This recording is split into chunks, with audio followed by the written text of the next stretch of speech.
Hi friends, welcome to my channel. ಈ ದಿನ ನಾವು 7ನೇ ತರಗತಿಯ ಸಮಾಜ ವಿಜ್ಞಾನ ಭಾಗ 1 ಈ ವಿಷಯಕ್ಕೆ ಸಂಬಂಧಿಸಿದ ಅಧ್ಯಾಯ 2 ಮಧ್ಯಯುಗದ ಯುರೋಪ್ ಈ ಪಾಠದ ಪ್ರಶ್ನೋತ್ತರಗಳನ್ನು ಮತ್ತು ಬಿಟ್ಟ ಸ್ಥಳಗಳನ್ನೆಲ್ಲ ನೋಡೋಣ. ಸೊ ಬನ್ನಿ, ಮೊದಲನೇದಾಗಿ ಬಿಟ್ಟ ಸ್ಥಳಗಳನ್ನು ನೋಡೋಣ. ಖಾಲಿ ಬಿಟ್ಟ ಸ್ಥಳಗಳನ್ನು ಸೂಕ್ತ ಪದದಿಂದ ಭರ್ತಿ ಮಾಡಿ.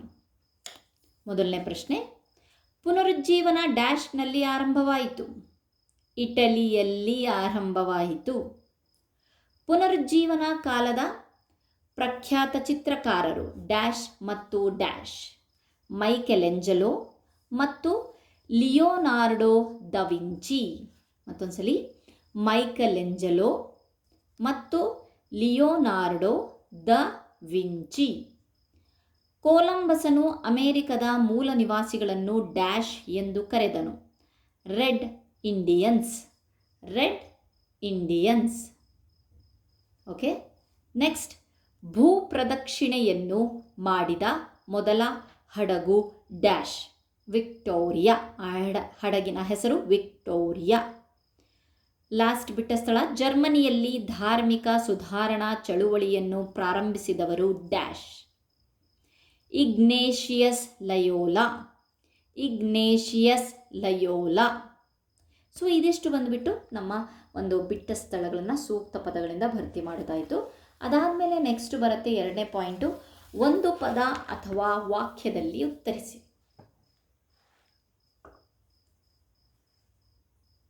ಮೊದಲನೇ ಪ್ರಶ್ನೆ, ಅದರೊಳಗಡೆ ಒಂದು ಪುನರುಜ್ಜೀವನದ 2 ಲಕ್ಷಣಗಳು ಯಾವುವು? ಉತ್ತರ, ಮಾನವತಾವಾದ ಮತ್ತು ವೈಚಾರಿಕತೆ. ಇವು ಪುನರುಜ್ಜೀವನದ 2 ಲಕ್ಷಣಗಳು. ಮತ್ತೊಮ್ಮೆ, ಮಾನವತಾವಾದ ಮತ್ತು ವೈಚಾರಿಕತೆ ಇವು ಪುನರುಜ್ಜೀವನದ 2 ಲಕ್ಷಣಗಳು. ನೆಕ್ಸ್ಟ್ ಬರೋಣ, 2ನೇ ಪ್ರಶ್ನೆ,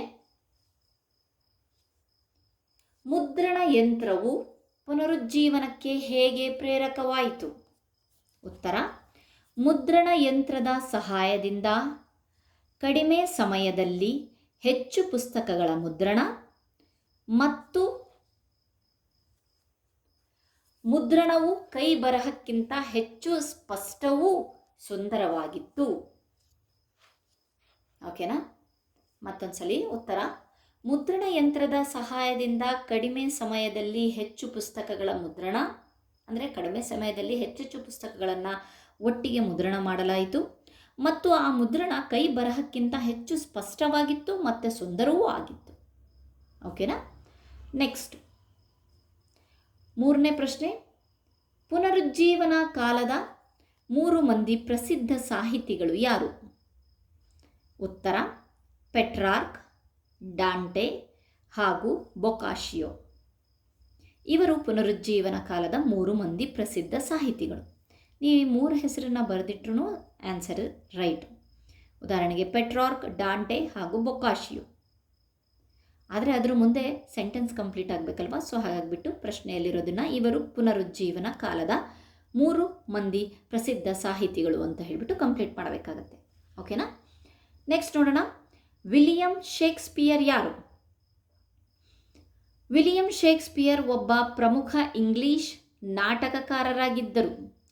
ನಾಟಕಕಾರರಾಗಿದ್ದರು ವಿಲಿಯಂ ಶೇಕ್ಸ್ಪಿಯರ್. ಓಕೆ, ನೆಕ್ಸ್ಟ್ ಪ್ರಶ್ನೆ ಬಂದ್ಬಿಟ್ಟು, ಪುನರುಜ್ಜೀವನ ಕಾಲದ 2 ಖ್ಯಾತ ವಿಜ್ಞಾನಿಗಳು ಯಾರು? ಉತ್ತರ, sir Isaac Newton, William Harvey. ಇವರು ಈ ಕಾಲದ ಪ್ರಮುಖ ವಿಜ್ಞಾನಿಗಳು. ನೆಕ್ಸ್ಟ್ ಪ್ರಶ್ನೆ, ಪ್ರತಿ ಸುಧಾರಣೆ ಎಂದರೇನು? ಉತ್ತರ, ತನ್ನ ಆಂತರಿಕ ಸುಧಾರಣೆಗಾಗಿ ಕ್ಯಾಥೋಲಿಕ್ ಚರ್ಚೆ ನಡೆಸಿದ ಎಲ್ಲ ಪ್ರಯತ್ನಗಳನ್ನು ಪ್ರತಿ ಸುಧಾರಣೆ ಎನ್ನುವರು. ಮತ್ತೊಮ್ಮೆ, ತನ್ನ ಆಂತರಿಕ ಸುಧಾರಣೆಗಾಗಿ ಕ್ಯಾಥೋಲಿಕ್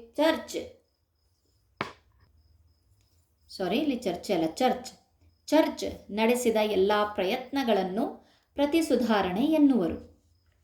ನೆಕ್ಸ್ಟ್ ಪ್ರಶ್ನೆ, ಮಾರ್ಕೋ ಪೋಲೋ ಯಾರು?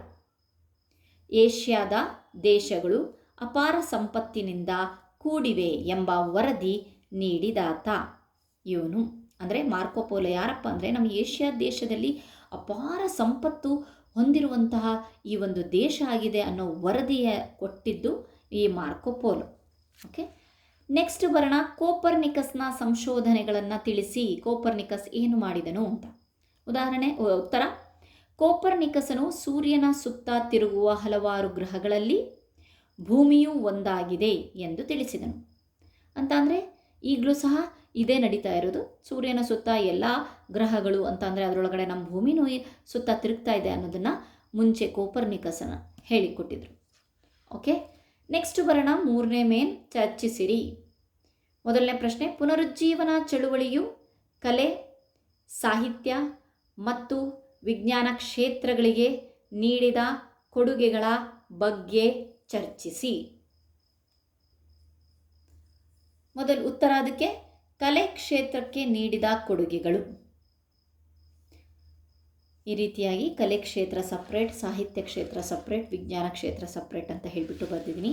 ಇಷ್ಟೆಲ್ಲ ಪಾಯಿಂಟ್ಸನ್ನು ನೀವು ಬರೀಲಿಲ್ಲ ಅಂತ ಅಂದ್ರೂ ಅಟ್ಲೀಸ್ಟ್ ಒಂದು ಎರಡೆರಡು ಪಾಯಿಂಟ್ಸ್ಗಳನ್ನು, ಈಸಿಯಾಗಿರುವಂಥ 2 ಪಾಯಿಂಟ್ಸ್ಗಳನ್ನು, ಇಂಪಾರ್ಟೆಂಟ್ ಪಾಯಿಂಟ್ಸ್ಗಳನ್ನು ಬರೆದ್ರೂ ನಡೆಯುತ್ತೆ.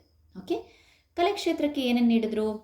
ಲಿಯೋನಾರ್ಡೋ ದ ವಿಂಚಿಯ virgin on the rocks, the last supper ಮತ್ತು ಮೊನಾಲಿಸಾ ಅವರ ಪ್ರಸಿದ್ಧ ವರ್ಣಚಿತ್ರಗಳು. ನೆಕ್ಸ್ಟ್ ಪಾಯಿಂಟ್: ಡೊನಾಟೆಲ್ಲೋ ಆ ಕಾಲದ ಶಿಲ್ಪಿ, ಅವರ ಡೇವಿಡ್ ಪ್ರತಿಮೆ ಶ್ರೇಷ್ಠವಾಗಿದೆ. ನೆಕ್ಸ್ಟ್: ಮೈಕೆಲೆಂಜಲೋ ನಿರ್ಮಿಸಿದ ಮೋಸೆಸ್ ಪ್ರತಿಮೆ ಭವ್ಯವಾಗಿದೆ. ಈ 3 ಪಾಯಿಂಟಲ್ಲಿ ನೀವು ಯಾವುದಾದ್ರೂ 2 ಬರೆದ್ರೂ ನಡೆಯುತ್ತೆ. ಸೊ ಸಾಹಿತ್ಯ ಕ್ಷೇತ್ರಕ್ಕೆ ನೀಡಿದ ಕೊಡುಗೆಗಳು ನೋಡೋಣ. ಪೆಟ್ರಾರ್ಕ್ರ ಭಾವಗೀತೆ ಮತ್ತು ಕಾವ್ಯಗಳು ಪ್ರಸಿದ್ಧಿಯಾಗಿವೆ. ಡಾಂಟೆರವರ ದ ಡಿವೈನ್ ಕಾಮಿಡಿ ಇವರ ಮಹಾಕಾವ್ಯ ಆಗಿದೆ. ಕತೆಗಾರ ಬೊಕಾಶಿಯಾರವರ ಡೆಕಮೆರಾನ್ ಶ್ರೇಷ್ಠ ಸಾಹಿತ್ಯ ಕೃತಿಯಾಗಿದೆ. ಇಂಗ್ಲಿಷ್ ನಾಟಕಕಾರ ಶೇಕ್ಸ್ಪಿಯರ್ ಅವರ Julius Caesar, Romeo Juliet, King Lear ಪ್ರಸಿದ್ಧ ಕೃತಿಗಳಾಗಿವೆ. ಈ 4 ಪಾಯಿಂಟಲ್ಲಿ 2 ಪಾಯಿಂಟ್ ಬರೆದ್ರೂ ನಡೆಯುತ್ತೆ. ಅದಾದಮೇಲೆ ನೆಕ್ಸ್ಟ್ ವಿಜ್ಞಾನ ಕ್ಷೇತ್ರಕ್ಕೆ ನೀಡಿದ ಕೊಡುಗೆಗಳು ಬಂದು ನೋಡೋಣ.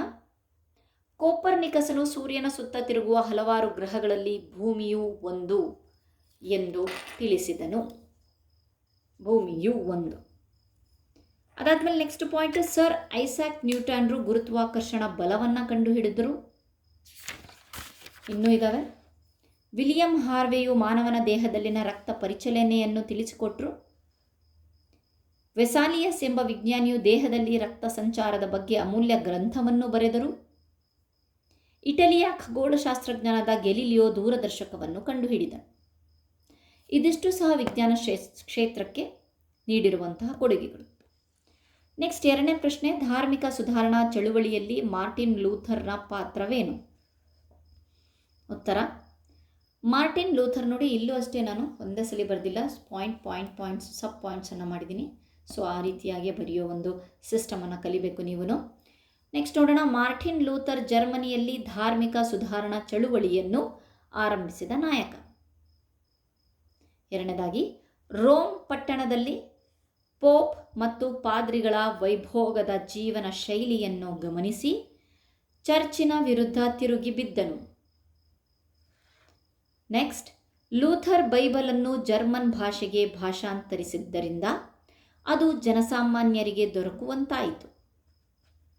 ನೆಕ್ಸ್ಟ್, ಧಾರ್ಮಿಕ ಸೇವೆಗಳಲ್ಲಿ ಲ್ಯಾಟಿನ್ ಬದಲಾಗಿ ಜರ್ಮನ್ ಭಾಷೆ ಬಳಸಲಾರಂಭಿಸಿದರು. ಲೂಥರ್ನ ಅನುಯಾಯಿಗಳನ್ನು ಪ್ರೊಟೆಸ್ಟೆಂಟ್ ಎಂದು ಕರೆದರು. ಇವರು ಕ್ರೈಸ್ತ ಧರ್ಮದ ಒಂದು ಪಂಗಡವಾಗಿ ವಿಶ್ವದ ಎಲ್ಲ ದೇಶಗಳಲ್ಲಿ ಹರಡಿದರು. ಲಾಸ್ಟ್ ಪಾಯಿಂಟ್: ಈ ಬೆಳವಣಿಗೆ ಮುಂದೆ ರಾಜಕೀಯ ಸಿದ್ಧಾಂತದ ಉಗಮಕ್ಕೆ ನಾಂದಿಯಾಯಿತು. ಫ್ರೆಂಡ್ಸ್, ಈ ರೀತಿಯಾಗಿ ಲಾಂಗ್ ಆನ್ಸರ್ಸ್ಗಳನ್ನು ನಾವು ಪಾಯಿಂಟ್ ವೈಸ್ ಬರೆಯೋದ್ರಿಂದ ನಮಗೆ ಆನ್ಸರ್ಸ್ ಲೆಂದಿಯಾಗಿ ಕಾಣಿಸುತ್ತೆ. 2ನೇದಾಗಿ, ನಮಗೆ ಆನ್ಸರ್ಸ್ ಬರೆಯೋಕ್ಕೆ ಅಥವಾ ಓದ್ಕೊಳ್ಳೋಕ್ಕೆ ಬಹಳ ಈಸಿಯಾಗಿ ಪಾಯಿಂಟ್ಸ್ಗಳನ್ನು ನೆನ್ಪಿಟ್ಕೊಳ್ಬೋದು. ಪಾಯಿಂಟ್ ವೈಸ್ ಬರೆಯುವಂಥ ಹವ್ಯಾಸವನ್ನು ಬೆಳೆಸ್ಕೊಳ್ರಿ. ಅಷ್ಟರಲ್ಲೂ ಈ ಒಂದು ಸಮಾಜದಲ್ಲಿ ಪಾಯಿಂಟ್ ವೈಸ್ ಇರಲೇಬೇಕು. ಓಕೆ, ನೆಕ್ಸ್ಟ್ ಕ್ವಶನ್: ಭೌಗೋಳಿಕ ಅನ್ವೇಷಣೆಯ ಪರಿಣಾಮಗಳನ್ನು ಚರ್ಚಿಸಿ.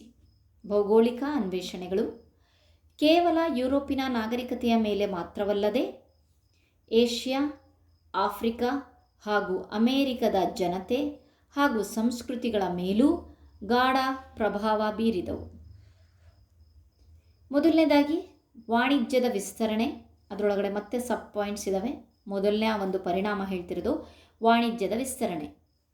ಏನೇನು ವಾಣಿಜ್ಯದ ವಿಸ್ತರಣೆಯಲ್ಲಿ ಪರಿಣಾಮಗಳು ಕಂಡುಬಂದವು ಅಂದರೆ, ಮೊದಲನೇ ಪಾಯಿಂಟ್, ಹೊಸದಾಗಿ ಶೋಧಿಸಲಾದ ಭೂ ಪ್ರದೇಶಗಳನ್ನು ಯುರೋಪಿಯನ್ನರು ತಮ್ಮ ವಾಣಿಜ್ಯ ವಸಾಹತುಗಳನ್ನಾಗಿ ಪರಿವರ್ತಿಸಿಕೊಂಡರು.